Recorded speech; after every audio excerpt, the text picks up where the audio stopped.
अस्सलाम वालेकुम नाज़रीन, मैं हूँ Rizwan Gilzai. Supreme court of Pakistan में आज इंतख़ाबात केस से मुतल्लिक इंतहाई अहम समाअत हुई है। सुप्रीम कोर्ट ने तमाम सियासी जमातों को ये हुक्म दिया है कि पूरे मुल्क में एक ही दिन इलेक्शन करवाने के हवाले से कल सुप्रीम कोर्ट में पेश हों और अपने मौक़िफ़ से अदालत को आगाह करें। अगर सियासी जमातें मुज़ाकरात के ज़रिए किसी एक दिन पर मुत्तफ़िक हो जाती हैं तो अदालत उनको वक्त देने के लिए तैयार है। सुप्रीम कोर्ट ने आज वज़ारत दिफ़ा की तरफ से जो दरख्वास्त दायर की गई थी कि पूरे मुल्क में एक इलेक्शन करवाए जाएँ और जो 14 मई के इंतख़ाबात हैं जो सुप्रीम कोर्ट ने तारीख दी हुई है उसको मुलतवी किया जाए, अदालत ने ये दरख्वास्त नाकाबिल समाअत करार देते हुए मुस्तरद की है।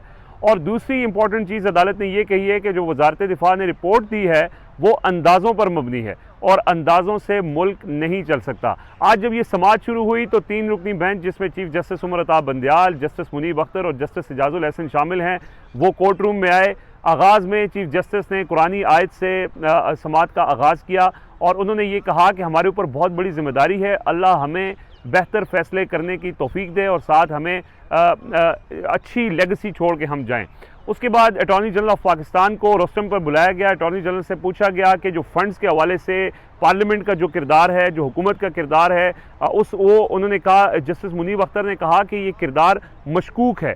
सप्लीमेंट्री ग्रांट जो 21 अरब रुपए की थी उस हवाले से उन्होंने ये कहा कि पार्लियामेंट की मंजूरी लेना शामिल नहीं था, ये हुकूमत की जिम्मेदारी थी, हुकूमत ने अपनी जिम्मेदारी स्टैंडिंग कमेटी को क्यों दे दी।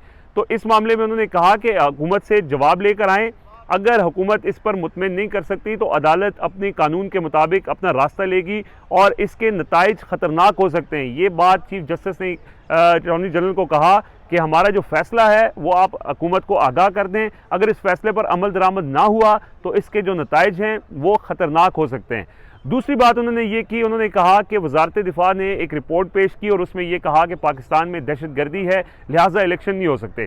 चीफ जस्टिस ने कहा कि पाकिस्तान में 1988 से दहशतगर्दी है, लेकिन यहाँ पर 1990 के अंदर 3 इंतख़ाबात हुए, 2002 में इंतख़ाबात हुए, 2008 में इंतख़ाबात हुए, 2013 में इंतख़ाबात हुए, 2018 में इंतख़ाबात हुए, तो अब भी कोई ऐसी वजह नहीं है कि इंतख़ाबात ना हो। जस्टिस एजाजुल एहसन ने मुख्तलिफ ममालिक के अंदर होने वाले इंतख़ाबात और सिक्योरिटी सूरत हाल का हवाला देते हुए ये कहा कि ये जो जवाज़ है ये बिल्कुल ठीक नहीं है और अदालत ने ये रिमार्क्स दिए कि ये जो रिपोर्ट है ये अंदाज़ों पर मबनी है और अंदाज़ों पर हुकूमत नहीं चल सकती। उसके बाद मामला पॉलिटिकल डायलॉग्स के हवाले से आया तो अटॉर्नी जनरल ने कहा कि हुकूमत इस वक्त तमाम सियासी जमातों के साथ इंगेज कर रही है, कोशिश कर रहे हैं कि सारी सियासी जमातें मुत्तफ़िक हो जाएं।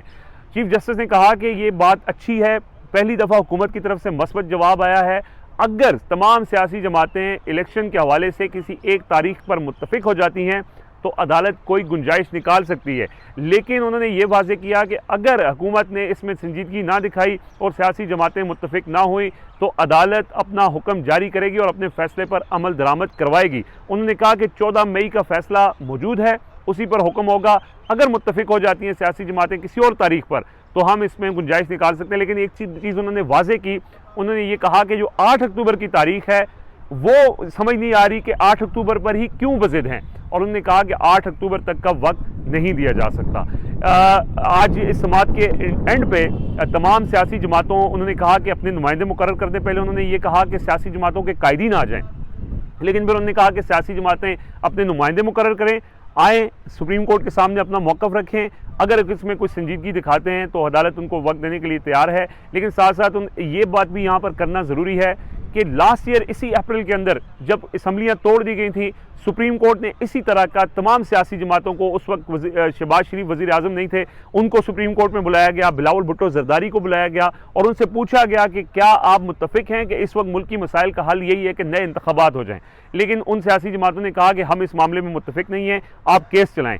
केस चला, डिप्टी स्पीकर की रूलिंग मुस्तरद हुई और वो मामला वहाँ ख़त्म हो गया। आज एक बार फिर सुप्रीम कोर्ट ने तमाम सियासी जमातों को बुला लिया है और उनसे वो पूछ रहे हैं कि आप इस पर मुत्तफ़िक हो सकते हैं, इस वक्त मुल्क की मसाइल बहुत ज़्यादा है। उन्होंने कहा कि पूरा मुल्क शदीद इस्तराब के अंदर है और हमें तो टीवी पर चीफ जस्टिस ने कहा कि मैंने ये कहते हुए वज़रा को सुना है कि 8 अक्टूबर को भी इलेक्शन नहीं होंगे।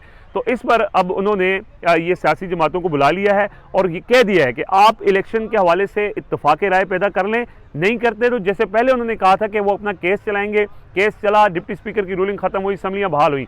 अब भी उन्होंने कहा कि वो अपने हुक्म पर अमल दरामद करेंगे। हुक्म पर अमल दरामद क्या हो सकता है? आज की समाज के अंदर उन्होंने वाज़ेह इशारा दिया कि हुकूमत को जाके बता दें कि अगर वो अदालत के फैसले के मुताबिक फंड जारी नहीं करते तो इसके संगीन नताइज हो सकते हैं। ये बहुत बड़ी बात, अदालत ने एक तरह से वार्निंग दी हुकूमत को कि हुकूमत फंड्स दे, अगर नहीं देती तो उसके संगीन नताइज होंगे। लेकिन दूसरी तरफ जब समाज के एंड में पॉलिटिकल डायलॉग्स की बात हुई, अटॉर्नी जनरल ने बताया कि सिर्फ एक सियासी जमात के बजाय सारी सियासी जमातें पीटीआई से राब्ते के लिए तैयार हैं। और एक सियासी जमात में उनका हवाला मौलाना फजलुर रहमान की जमात थी और वो कहते हैं कि हम पीटीआई से मुज़ाकरात नहीं करेंगे। लेकिन उन्होंने कहा कि सारी सियासी जमातों को नोटिस कर रहे हैं, जमात इस्लामी को भी नोटिस किया गया है, पीटीआई को नोटिस किया गया है। पीटीआई के वकील फैसल चौधरी को बुलाया गया और ये कहा कि आप मुज़ाकरात के लिए तैयार हैं। तो फैसल चौधरी ने कहा कि पीटीआई मुज़ाकरात के लिए तैयार है, लेकिन जिस दिन मुज़ाकरात की बात हुई है उसी दिन पीटीआई सिंध के सदर अली ज़ैदी को गिरफ्तार कर लिया गया। तो इस माहौल के अंदर किस तरह के मुज़ाकरात हो सकते हैं? तो चीफ जस्टिस ने कहा कि सारी सियासी जमातें अगर मुत्तफिक हो जाती हैं तो सबको लेवल प्लेइंग फील्ड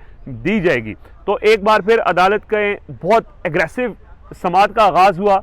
उसमें ख़ास तौर पर उन्होंने वज़ारत दिफा की रिपोर्ट को एक तरह से उसके परखच्चे उड़ा दिए और ये कहा साथ कि ये अंदाज़ों पर हुकूमत नहीं चल सकती।